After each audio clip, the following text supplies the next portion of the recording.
आज की इस वीडियो में हम शुरू करेंगे क्लास 10 साइंस में चैप्टर 1 रासायनिक अभिक्रिया एवं समीकरण। तो चैप्टर 1 का फर्स्ट टॉपिक है अभिक्रिया, रिएक्शन। तो क्या होती है अभिक्रिया? अभिक्रिया का मतलब होता है किसी भी पदार्थ में होने वाला किसी भी प्रकार का परिवर्तन। जब किसी पदार्थ में कोई भी परिवर्तन होता है तो उस परिवर्तन को कहते हैं अभिक्रिया। जैसे कि अगर हमारे पास बर्फ है, बर्फ को अगर हम फ्रिज से निकालकर बाहर रख दें तो बर्फ पिघलकर पानी बन जाएगा, तो बर्फ पानी में परिवर्तित हो गया, तो ये एक अभिक्रिया है। ठीक उसी तरह से अगर हमारे पास जो है लकड़ी है और लकड़ी को हम जला दें तो लकड़ी को जलाने पर लकड़ी राख बन जाती है। तो लकड़ी जब राख में परिवर्तित होती है तो ये भी एक परिवर्तन है। तो जब किसी भी पदार्थ में किसी भी प्रकार का कोई परिवर्तन होता है तो उस परिवर्तन को कहते हैं अभिक्रिया, रिएक्शन। ठीक है ना?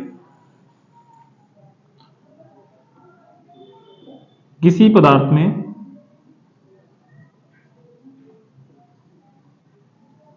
होने वाला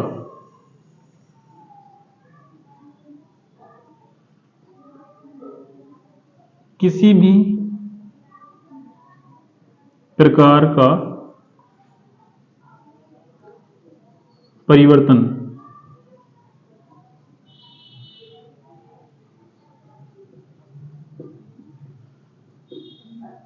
अभिक्रिया कहलाता है।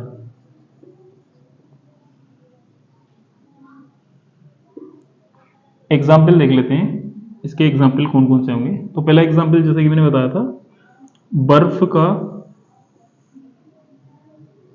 जल में परिवर्तन। बर्फ का जल में परिवर्तन।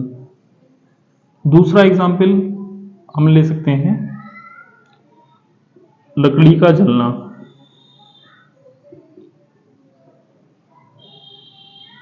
और भी हम कुछ एग्जाम्पल ले सकते हैं जैसे कि जल का बर्फ में परिवर्तन, जल का बर्फ में परिवर्तन।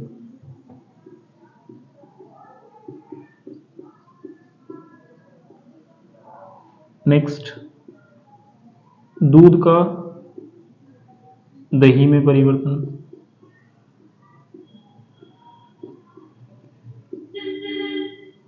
तो ये कुछ परिवर्तन है, जैसे कि बर्फ का जल में परिवर्तन, लकड़ी का जलना, जल का बर्फ में परिवर्तन और दूध का दही में परिवर्तन। मतलब जब कभी भी किसी भी पदार्थ में कोई भी परिवर्तन होता है तो उस परिवर्तन को कहते हैं अभिक्रिया। जैसे कि यहाँ पर ये कुछ अभिक्रियाएं लिखी हैं, बर्फ का जल में परिवर्तन, लकड़ी का जलना, जल का बर्फ में परिवर्तन या दूध का दही में परिवर्तन। क्लियर? तो ये जो अभिक्रियाएं होती है ना, नेक्स्ट टॉपिक है अभिक्रिया के प्रकार।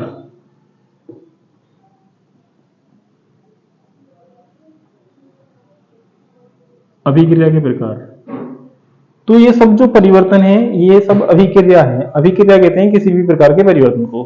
तो जब अभिक्रियाएं होती हैं तो अभिक्रिया दो प्रकार की होती हैं, जिसमें से पहली अभिक्रिया होती है भौतिक अभिक्रिया। इसको कहते हैं फिजिकल रिएक्शन। फिजिकल रिएक्शन, तो देख लेते हैं क्या होती है भौतिक अभिक्रिया, फिजिकल रिएक्शन।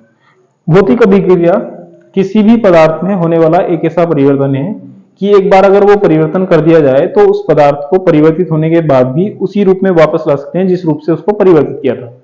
जैसे कि पानी, पानी को अगर हम फ्रीज में रख दें तो पानी जमकर बर्फ बन जाता है, ठोस बन जाता है। तो पानी किस में बदल गया? बर्फ में।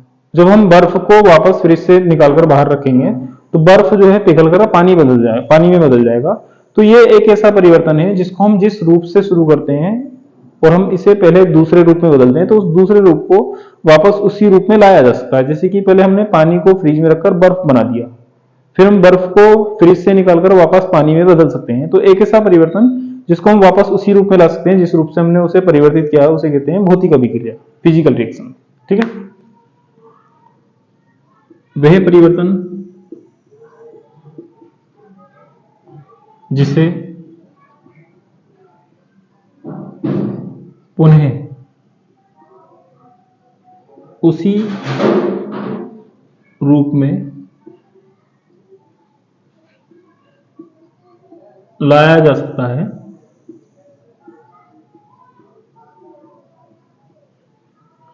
जिससे उसे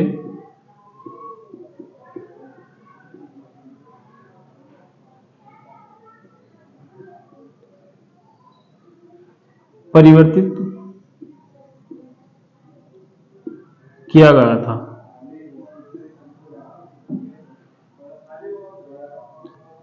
इस प्रकार के परिवर्तन को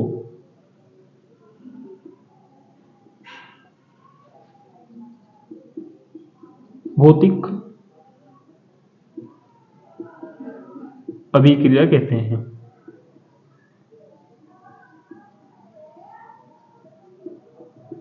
क्लियर? मतलब एक ऐसा परिवर्तन जिसको हम उसी रूप में वापस ला सकें जहां से हमने उसे शुरू किया था, उसे कहते हैं भौतिक परिवर्तन। जैसे कि इसके एग्जाम्पल में हम इनमें से ही एग्जाम्पल ले सकते हैं। तो देख लेते हैं कि कौन कौन से परिवर्तन ऐसे हैं जिनको हम वापस उसी रूप में ला सकते हैं।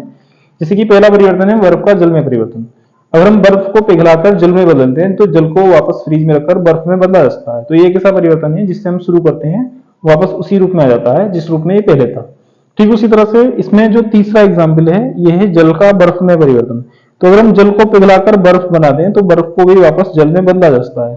तो हर एक वो परिवर्तन जिसको हम एक रूप से दूसरे रूप में बदल दें और वापस उसे उसी रूप में लाया जा सके, उस परिवर्तन को कहते हैं भौतिक अभिक्रिया, फिजिकल रिएक्शन। इसके एग्जाम्पल में हम ये दो एग्जाम्पल लिख सकते हैं। जैसे कि पहला जो एग्जाम्पल है वो है बर्फ का जल में परिवर्तन, जो दूसरा एग्जाम्पल है जल का बर्फ में परिवर्तन। पहला एग्जाम्पल है बर्फ का जल में परिवर्तन, जबकि दूसरा एग्जाम्पल है जल का बर्फ में परिवर्तन।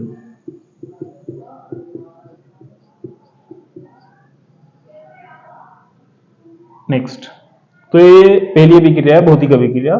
अभिक्रिया का दूसरा प्रकार है रासायनिक अभिक्रिया। रासायनिक अभिक्रिया, केमिकल रिएक्शन।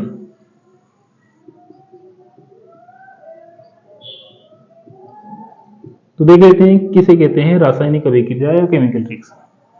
तो रासायनिक अभिक्रिया भी एक परिवर्तन है, एक ऐसा परिवर्तन अगर हम किसी पदार्थ में एक बार परिवर्तन कर दें, अगर हमारे पास कोई पदार्थ है और उस पदार्थ में हम एक बार परिवर्तन कर दें तो परिवर्तन के बाद जो पदार्थ प्राप्त होगा, अगर हम उसको वापस उसी रूप में ना ला सकें जिस रूप से उसे परिवर्तित किया था, बदला था, तो एक ऐसा परिवर्तन कहलाता है रासायनिक अभिक्रिया। मतलब रासायनिक अभिक्रिया एक ऐसा परिवर्तन है अगर हम किसी एक पदार्थ को एक रूप से दूसरे रूप में बदल दें तो हम वापस उसे उसी रूप में नहीं ला सकते जिस रूप में वो पहले था।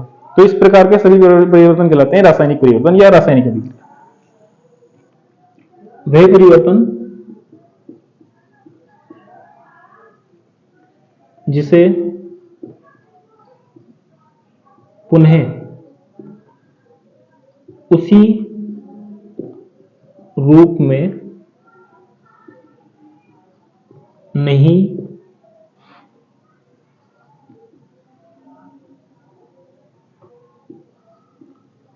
लाया जा सकता हो, जिससे उसे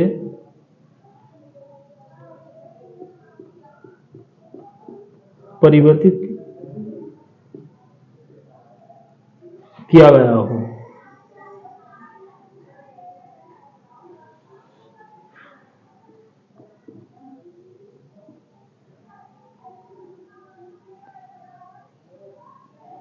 रासायनिक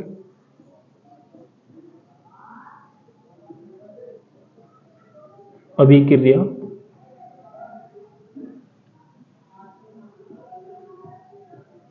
कहलाती है। मतलब एक ऐसा परिवर्तन जिसको हम वापस इसी रूप में ना ला सकें जिससे उसे परिवर्तित किया गया हो, उसे कहते हैं रासायनिक अभिक्रिया, केमिकल रिएक्शन। तो देख लेते हैं कि कौन से परिवर्तन रासायनिक परिवर्तन है, मीन्स रासायनिक अभिक्रिया है। तो इन परिवर्तनों में ये पहला और तीसरा परिवर्तन तो ऐसे परिवर्तन है कि अगर हम एक रूप से दूसरे रूप में बदल दें तो हम उसको वापस उसी रूप में ला सकते हैं जिससे हमने उसे परिवर्तित किया था। तो ये तो दोनों हैं भौतिक अभिक्रिया, फिजिकल रिएक्शन।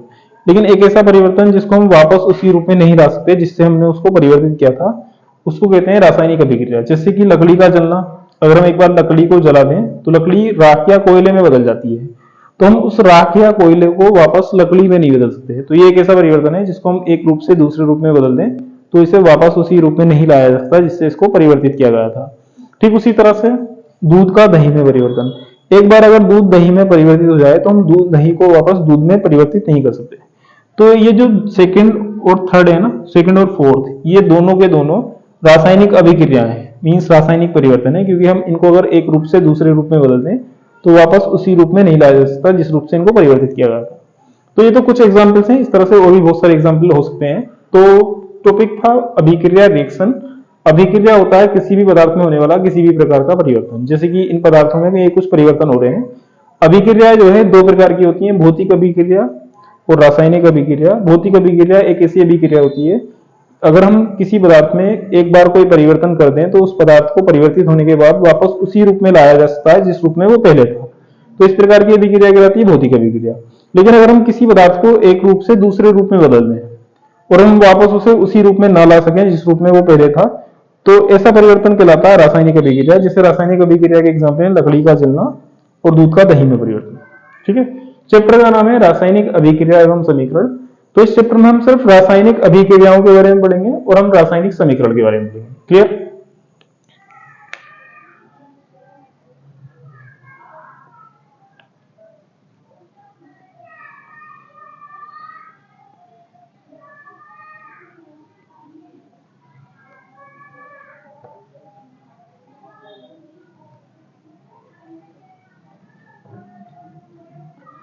तो नेक्स्ट टॉपिक जो है, चैप्टर का नाम है रासायनिक अभिक्रिया एवं समीकरण। तो रासायनिक अभिक्रिया क्या होती है तो हमने क्लियर कर लिया है। अब हम देख लेते हैं रासायनिक समीकरण किसे कहते हैं। रासायनिक समीकरण,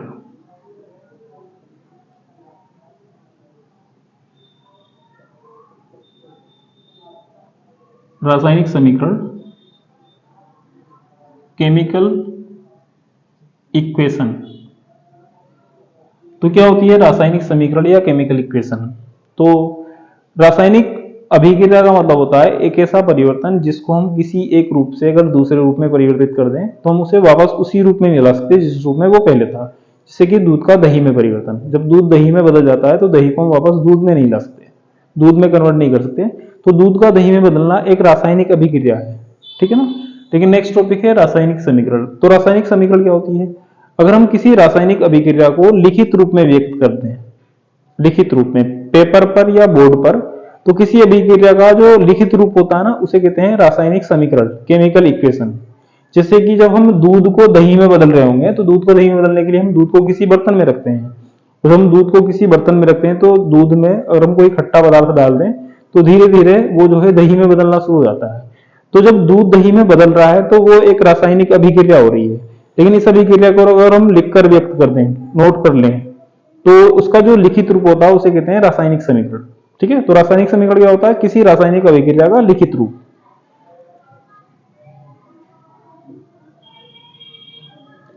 किसी रासायनिक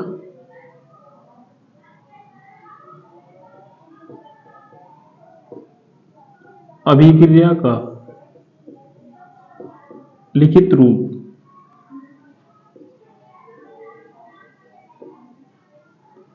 रासायनिक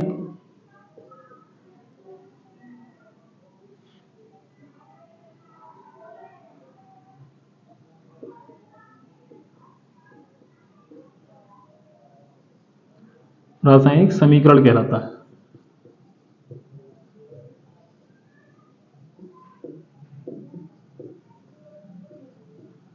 किसी रासायनिक अभिक्रिया का लिखित रूप कहलाता है रासायनिक समीकरण। अब हम एक एग्जाम्पल देख लेते हैं कि हम रासायनिक समीकरण को किस किस प्रकार से लिख सकते हैं।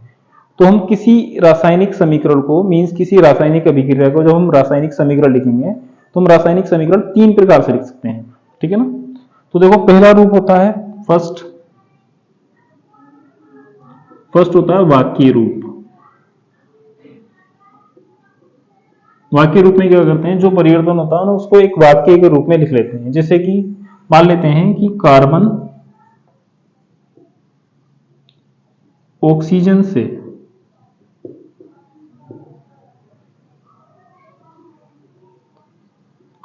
अभिक्रिया करके कार्बन ऑक्सीजन से अभिक्रिया करके carbon dioxide carbon dioxide gas बनाता है। जब कार्बन की अभिक्रिया ऑक्सीजन से कराई जाती है तो कार्बन ऑक्सीजन से अभिक्रिया करके कार्बन डाइऑक्साइड गैस बनाता है। ठीक है ना। तो हमने इस परिवर्तन को जो है ना एक वाक्य के रूप में लिखकर व्यक्त किया है, तो इसे कहते हैं रासायनिक समीकरण का वाक्य रूप। तो हम रासायनिक समीकरण को तीन अलग अलग रूपों में लिख सकते हैं, जिसमें पहला रूप है वाक्य रूप। वाक्य रूप में हम किसी भी रासायनिक अभिक्रिया को पूरा स्टेटमेंट लिखकर व्यक्त करते हैं। ठीक है ना। दूसरा जो रूप होता है शब्द रूप। शब्द रूप में क्या करते हैं, शब्द रूप जो है वाक्य रूप से बनाया जाता है। किसी वाक्य रूप से शब्द रूप बनाने के लिए बस उसमें से जो ना जो इंपॉर्टेंट वर्ड होते हैं वो लिख लेते हैं। जैसे कि हमें कार्बन की अभिक्रिया ऑक्सीजन से करा के कार्बन डाइऑक्साइड बनाना है, तो कार्बन की अभिक्रिया किससे करानी है, ऑक्सीजन से। तो पहले हम लिखेंगे कार्बन, और इसकी अभिक्रिया ऑक्सीजन से करानी है तो प्लस ऑक्सीजन। और जब हम कार्बन की अभिक्रिया ऑक्सीजन से कराएंगे तो क्या बनेगा, carbon dioxide, carbon dioxide. ठीक है ना, कार्बन डाइऑक्साइड।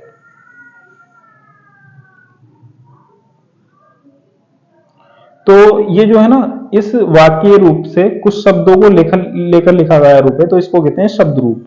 इसमें भी लिखा है कार्बन ऑक्सीजन से विक्रिया करके कार्बन डाइऑक्साइड बनाता है, तो ये तो पूरा स्टेटमेंट है। लेकिन यहाँ पर हमने क्या किया, इसी स्टेटमेंट से कुछ इंपॉर्टेंट वर्ड ले लिए, जैसे कार्बन ऑक्सीजन, जो कि आपस में अभिक्रिया करके बनाते हैं कार्बन डाइऑक्साइड। ठीक है ना।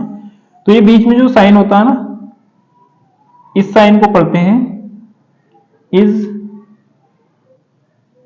इक्वल टू, तो इसको हम क्या पढ़ेंगे, इसको पढ़ेंगे carbon plus oxygen is equal to carbon dioxide. ठीक है ना। अब तीसरा रूप क्या होता है, तीसरा रूप होता है प्रतीक रूप। प्रतीक रूप में ऐसा करते हैं कि प्रतीक रूप लिखने के लिए शब्द रूप के प्रतीक रूप लिख देते हैं, मीन्स शब्दों के प्रतीक लिख देते हैं। जैसे कि अगर बात करें कार्बन की, तो कार्बन का प्रतीक होता है C, ऑक्सीजन होती है O2, और जब कार्बन ऑक्सीजन से विक्रिया करती है तो बनाती है कार्बन डाइऑक्साइड, और कार्बन डाइऑक्साइड का फॉर्मूला क्या होता है, CO2। ठीक है ना। तो अगर हम किसी अभिक्रिया को लिखित रूप में व्यक्त कर दें तो उसको कहते हैं रासायनिक समीकरण। और हम रासायनिक समीकरण को तीन रूपों में लिख सकते हैं, वाक्य रूप, शब्द रूप और प्रतीक रूप। वाक्य रूप में हम किसी रासायनिक अभिक्रिया को एक वाक्य के रूप में पूरा लिखकर बताते हैं कि उसमें क्या हो रहा है, कौन सी चीज किससे अभिक्रिया करके क्या बना रही है। शब्द रूप में हम वाक्य रूप में से कुछ इंपॉर्टेंट वर्ड ले लेते हैं जो कि जिनके बीच अभिक्रिया हो रही है, और फिर वो लिख देते हैं जो अभिक्रिया से प्राप्त हो रहा है। वाक्य रूप में क्या करते हैं, वाक्य रूप में शब्द रूप में जो शब्द लिखे हैं उनके पास प्रतीक लिख देते हैं। जैसे कार्बन का प्रतीक होता है C, ऑक्सीजन होती है O2, और कार्बन डाइऑक्साइड क्या होती है, CO2। ठीक है ना। तो चैप्टर का नाम था रासायनिक अभिक्रिया एवं समीकरण। अगर बात करें अभिक्रिया की, तो अभिक्रिया एक ऐसा परिवर्तन होता है, अभिक्रिया जो है किसी भी पदार्थ में होने वाला एक परिवर्तन होता है। अगर हम किसी पदार्थ में कोई भी परिवर्तन कर दें तो उसे कहते हैं अभिक्रिया। जैसे कि दूध का दही में परिवर्तन एक अभिक्रिया है, लकड़ी का जलना भी एक अभिक्रिया है, बर्फ का जल में बदलना भी एक अभिक्रिया है। और अभिक्रिया जो है दो प्रकार की होती है, भौतिक अभिक्रिया और रासायनिक अभिक्रिया। अगर हम किसी पदार्थ में कोई ऐसा परिवर्तन कर दें कि हम उसको वापस उसी रूप में ला सकें जिस रूप में वो पहले था, तो इस प्रकार का परिवर्तन कहलाता है भौतिक अभिक्रिया। जैसे कि बर्फ का जल में बदलना, बर्फ को हम जल में बदल सकते हैं पिघलाकर, लेकिन जल को वापस जमा कर बर्फ में भी बदल सकते हैं। तो ये एक ऐसा परिवर्तन है जिसको हम वापस उसी रूप में ला सकते हैं जिस रूप में ये पहले था, तो इसको कहते हैं भौतिक अभिक्रिया। जबकि नंबर 2 होता है रासायनिक अभिक्रिया। रासायनिक अभिक्रिया एक ऐसा परिवर्तन होता है जिसको हम अगर एक रूप से दूसरे रूप में बदल दें, मीन्स किसी पदार्थ को हम एक रूप से दूसरे रूप में बदल दें और उसको हम वापस उसी रूप में ना ला सकें जिस रूप में वो पहले था, तो इस प्रकार का परिवर्तन कहलाता है रासायनिक अभिक्रिया। और रासायनिक अभिक्रिया का लिखित रूप कहलाता है रासायनिक समीकरण।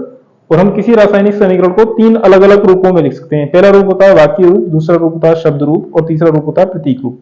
वाक्य रूप में हम किसी रासायनिक अभिक्रिया को पूरे एक वाक्य के रूप में लिखते हैं, जबकि शब्द रूप लिखने के लिए हम वाक्य से जो है ना कुछ शब्द लेते हैं, जैसे कार्बन, ऑक्सीजन और कार्बन डाइऑक्साइड।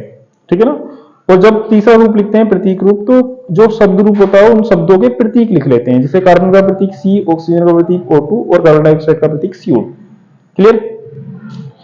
अगर इस वीडियो में आपको कहीं भी कोई कंफ्यूजन रहा हो तो कमेंट बॉक्स में कमेंट कर सकते हैं। Thank you.